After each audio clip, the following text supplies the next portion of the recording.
Hi, hi, hi! Hello, hello, hello! Sino ho ba sa inyo ang alam nyo yung bar na TGIF? Okay? Alam ko, sa Makati meron ho nito, tabi lang ho nung pinapasok ko hotel dati, Hotel Nico, Dusi Tani. Sa loob ho ng Greenbelt Glorieta, something like that. Alam ko, meron ho kaming bar doon nakikita ko, pero hindi pa ako nakain doon.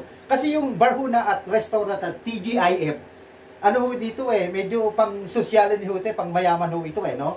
Okay, yan. Alam nyo, minaparoon niya pala ako sa TGIF, ay may ho sila doon bartending show. Galing ng mga bartender ho doon.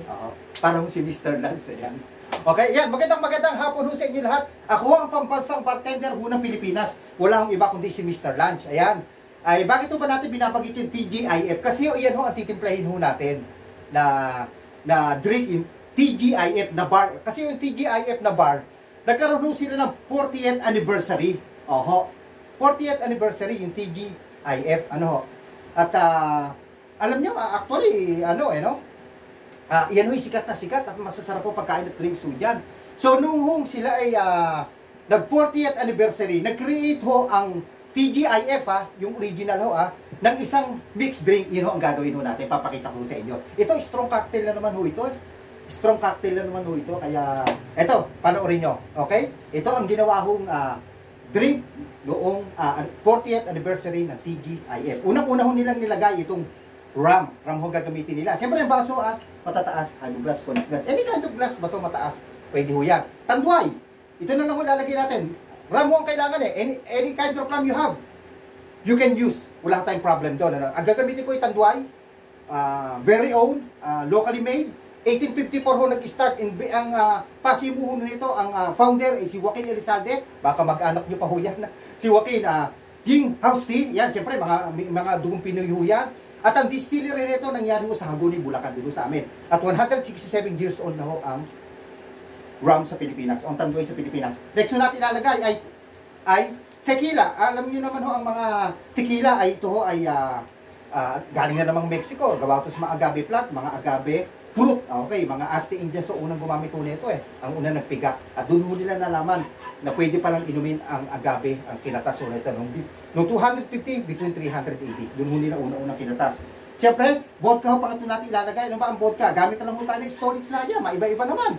Kayo ba may storage na yan? Baka meron. Comment down below. Origins ho nito sa Moscow, sa Russia. Na-open ho ito, nagbukas, noong 1901, At yung production date nila, medyo nauna ho ng konti, noong 1948. Level design, ito yung level 11. Ayan, nakita nyo, 1946 ho yan ginawa. Ito. At ito yung gawa sa wheat, rye, and grain. Itong storage na yan. Pero originated ang mga vodka ay, siyempre sa patatas ho gawa yan. Sa bansang Russia nga, at saka 9th century sa Russia at 8th century ay sa bansang Poland. At originated ho talaga nito yung tinatawag na Soviet Union in 1935. Kasi di ba noong araw Soviet Union ang tawag sa Russia. Okay, ayan. Siyempre, maglalagay ho tayo ng isang uri ho ng bourbon. Wala ko kasi kung bourbon. So, i-substitute na lang ho natin ng isang uri din ng whiskey, Kasi yung bourbon, isang American whiskey. Meron ho tayong kabalan. Ano ho ba itong kabalan? Ito naman isang Taiwan whiskey ito kung tawagin, At gawa ito sa malt whiskey, At ito ay, galing ho ito sa bansang Taiwan. Yun na lang ho. At marami tayong ilalagay. Kung gusto niyo explanation, comment down below. At next ho natin ilalagay ay itong isang uri ng gin. Kahit itong anong uri ng gin pwede nyo gamitin. Lalagay ho natin Tanqueray, isang premium gin. Galing ko sa London, England. Anong taon ho nag-start? Noong 1830. Bakit ito ba tinawag na Tanqueray? Kasi magkapatid doon sila, si Charles and Edward Tanqueray. Distilling, nila. Date nila na sila nag-start noong pahong 1832. Yan ang Tanqueray. This is the popular, napakasarap po na itong uri ng Tanqueray na to. Okay? Diyan na natin simulan. Hawak ko na ang Tanqueray. Maglagay ho tayo ng 1 jigger. Yan. Okay? Ating bourbon or whiskey, 1 jigger. O kaya, ulitin ko, ito tinimpla dahil ho ng TGIF. Okay? Di ba, ano pa ang ibig sabihin ng TGIF po? Thanks God it's Friday. Okay? Half jigger. Yan yung bar na yan, yung bar resto ko na yan, meron mo sa Pilipinas. Ano po sa Glorieta, meron mo yan. O sa quad dun sa Makati. Okay? Ayan. 1 jigger. Siyempre, ito strong cocktail na naman ho ito ha. Last but not least natin ilalagay na spirits, rum. Tapang muna ito. Ayan. Kaya pag pumunta ho kayo ng TGIF, kaya pwede nyo orderin to, no? Siyempre, kalamansi, half jigger, dan, kalamansi juice, simple syrup. Yan, kagagawa ko lang, half jigger. Tapos, last ho natin ilalagay dyan ay itong Coke. Yan. Coke. Pepsi, pwede ho, no? Siyempre, a quick stir. Yan. Oh, sorry. Okay, gumalaw yung kamay ko. And then, siyempre, lagyan lang ho natin yan ng isang American lemon para maganda. Ano? Kasi may kalamansi yan, at pwede yan. At lagyan ho natin ng garnish na American lemon also. Lagyan ho natin ng straw sa likod.